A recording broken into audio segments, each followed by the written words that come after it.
Bethesda are now one of the biggest studios in Microsoft's portfolio, and they have been delivering hits since the MS-DOS and Commodore Amiga days. Earlier this summer, they revealed gameplay of arguably their most anticipated title to date. So let's take a flight into Starfield. From a team that has brought us the likes of Elder Scrolls and the Fallout series, it almost seems inevitable that a space-focused RPG was always within their DNA.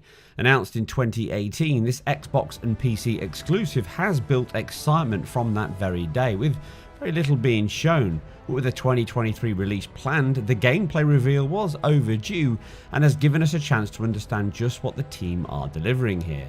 At a headline level, it's based on an evolved version of the Creation Engine, regally entitled the Creation Engine 2.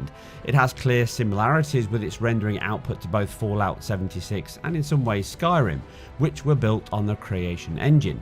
Much of the basis that Fallout 4 and later titles ushered in though were physically based lighting shaders and materials, a deferred tile-based rendering pipeline which enables the high dynamic light sources across all games use, volumetric lighting and more accepted modern techniques. But technology delivers a great deal more than just the visuals. Have it physics, aids animation, AI and quest building stem from the engine's Radiant system, and much of these are what make up the core DNA of Bethesda games. As such, I wanted to break the main constituent parts of the engine down, compare them to previous titles, and see how they have or have not improved. Keep in mind this is all based on work in progress footage and the team will be working ahead of its launch. As such, all, some or none of these areas could change upon release. And with that cleared up, let's begin with the cover of the book and those rendering changes. Welcome to Constellation. We have a lot to talk about. Now, Fallout 4 and 76 really improved on building atmosphere within that real-world rendering and scale, from your emergence out of the shelters to the ruined wasteland sprawling out in front of you. To the depth it created with volumetric lighting, it instantly had an imposing and grandiose feel to it. Starfield has certainly taken this as the baseline and improved the resolution, the composite levels of those materials, and some form of GI bounce is factored in, but looks better here than it did in the Fallout titles. Scale is again front and center, with long barren vistas much like Fallout. Height fog is again used, which will be a combination of flat 2D billboard sprites that can be raised and lowered to create depth and simulate atmospheric scattering of the air pollution and light reactions. Then volumetrics are also used, but mostly here within the interior sections. These do appear to have a distinct change though from those exterior sections, just like Fallout and Fallout 76, where I suspect these sections actually load into the bigger indoor areas, and that can then change the rendering, which is what we're seeing here. Shadow casting light sources are obviously much higher due to the electrical lights dotted around them, as are the shadow map quality themselves compared to outdoors, which use a softer penumbra effect, which is better than previous titles, but obviously a much lower resolution and cascades, which can cause dithering and flickering. These do appear to be using a reconstruction or at least part of the TAA specific pass, causing some creatures' shadows to be more stable but exhibit ghosting artifacts as they move. The light and shadows are mixed with volumetrics, creating a metallic look to most surfaces and sections here, with high gloss surfaces, metallic or not.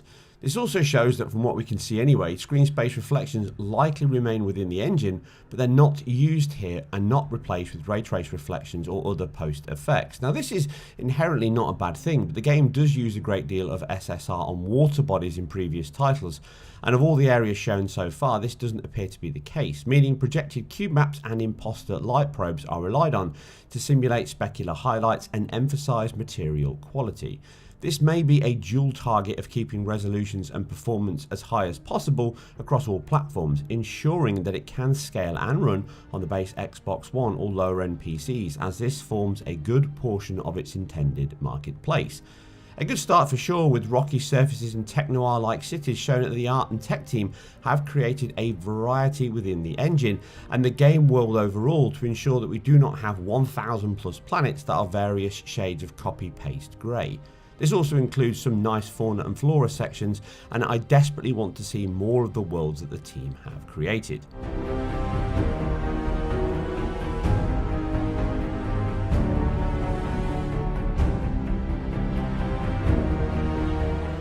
Characters and emotions are another core area of the game, and Starfield does look to have made a significant improvement here. The PBR materials show better and more fleshy skin, a simulated subsurface scattering is present, specular highlights in skin and higher bone rigs on faces themselves show a demonstrable improvement over Fallout.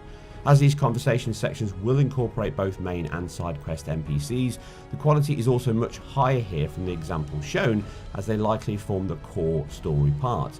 Performance capture here would be far too large an undertaking, so these will likely be built by using an improved text-to-speech phonetic system, which we've seen in earlier games and other titles.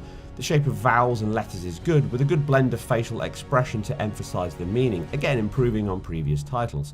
Like many of these solutions, it can have wooden moments, but I'm confident the sheer extent of dialogue, story and quest it will contain, the level and quality shown here is certainly good enough to allow the team to iterate as fast as possible whilst delivering high quality stories for us to enjoy. And it will be interesting to hear more on the specifics around what they've done here to balance the script and voice recordings within that automated or procedural animation system. The actual character models you create are not as impressive though, with the same issues we've seen in earlier games, namely eye parallax, blinking, pupils and emotion all looking very flat and effectively not convincing you they're humans at all. Made worse by limited facial bones, low hair cards and general vertex shifted feature set to choose from. That said, you will likely not see yourself a great deal in the game, so it may not be that impactful, but it is far from the best avatar creator we have seen. So, you found something? The new guy found it. You dug up the artifact, right? That means you saw it. The visions? The artifact you found appears to be one of many, scattered across the galaxy. Animation itself is another area that always has mixed results in Bethesda games. Starfield certainly shows big improvements here. Running, combat, hiding and even walking show clear shifts between animation cycles, helped by that Havoc integration here when shot or hit, significantly improving this on the very wooden and flat death animations of older titles. But this section here, as you come into the room, the stiff attack from the enemies and relatively weak grip on life they appear to have, means they look little more than low-level cannon fodder. This is mirrored against other set AI routines being played out and offers a stiff-looking combat example, one not helped by another key area that remains from all their previous titles. Dynamic movement of the world, and specifically foliage and destruction. Boxes are either crates to open or adamantium barricades that are equally weighted and floaty or immovable. If I could make a request to the team, it would be to integrate physics more into the world itself, to allow trees, shrubs to bob and sway around explosions and gunshots, objects to break and react to pressure waves of explosions, break down when used as cover under fire, and even form tactics within your gameplay, such as planting explosives for traps to create bridges to fall, rocks to crumble or more. This would not only enhance the visual presentation we see, but also improve the interaction and tactical elements of gameplay.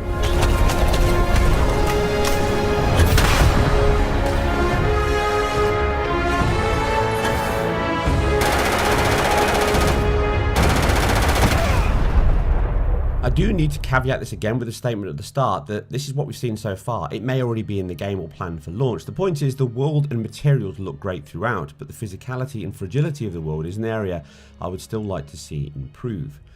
Animals, robots and NPCs are another area that is always of good quality in Bethesda games, but not the best. The panning and walking shots on Terraformer show that little has changed here. Spider-like creatures or an aliens-like cargo skeletal robot all look similar to what we've seen before. This backs up my earlier comment on iteration. Clear similarities to No Man's Sky are unavoidable, but the resource collection would be significantly improved with more dramatic and effects-based level of geometric destruction as you break off parts for mining. This, paired with procedural destruction of enemies, could really help raise the exploration and combat sections and increase that physicality again. Everything looks very good and physically very plausible, but the interaction and rigidity of it all can lessen the strong impression it has in other areas.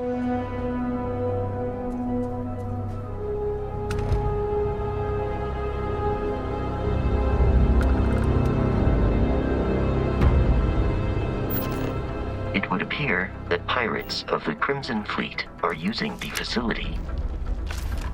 And that is the space sections here. The opportunity with the space and galaxy travel, for me, is very exciting. It takes me back to the days of Elite and trading cargo or choosing to be a bounty hunter. This could be a hidden gem of the game overall, as you take on missions and then engage in dramatic and dynamic space battles with friend and foe alike.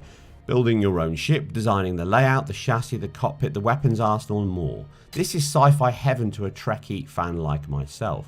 It really has the potential to create a core character to complement your own avatar design and allows you to form a bond with your ship and your crew you may employ to run it, or the resource mining stations you may build. Combat looks to play into the floaty physics we see elsewhere in the game, and it works perfectly here. Particle explosions, dogfight, cloak and dagger, and even warp speed travel. The potential here is for far grander and bigger battles with AI controlled comrades and a fleet of AI controlled foes. This for me was the single biggest factor that Starfield demonstrated and had me hooked, not only in what they actually teased, but more so the potential it demonstrated for the title. That could scratch a huge aspect of that lone space marine itch, the RPG area that many of us still have. I cannot wait to see more from the team later this year and what this could add to the exhaustive package they show. Some gaps or questions do remain. How linked are the space travels to the planet landings, for example? Rumblings are these sections are merely canned animations played out as you enter the atmosphere or leave it. For me, this would be a grave error, as one immense and evocative aspect of No Man's Sky is the ability to run to your ship, take off through the clouds and stratosphere before being plunged into open space, and even more so reverse that, travel and enter the planet from space. This could and should be a core target for the team, as I think the effort spent here would lift the game's enjoyment, atmosphere and above all agency for the players, as I hope this is a key factor they are including. The general range of planets and locations shown is positive, with more space creatures, fauna-filled and animated planets, dense neon metropolises, in addition to the barren craters, rocky plains and more we've seen so far. The art and tech team have certainly combined here to improve many aspects of older titles. They use far more post effects and alpha effects to create atmosphere and density. They use light and certainly shadow casting light sources far more often, which improves the solidity and grounding of characters and objects in the world, which you can see quite clearly in this footage.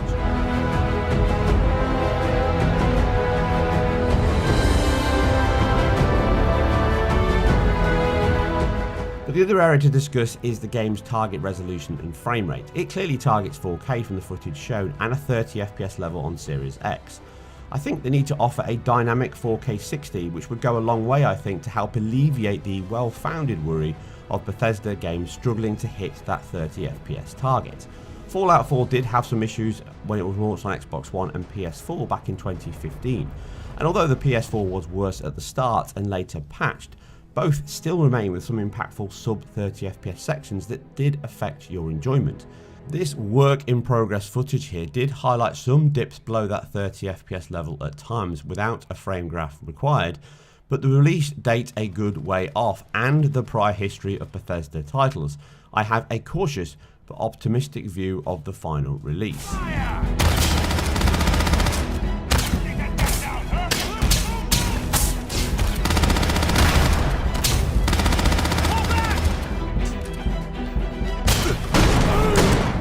Overall, what was shown here from Starfield was a great teaser to what could land and be a huge hit for both Bethesda and Xbox come 2023.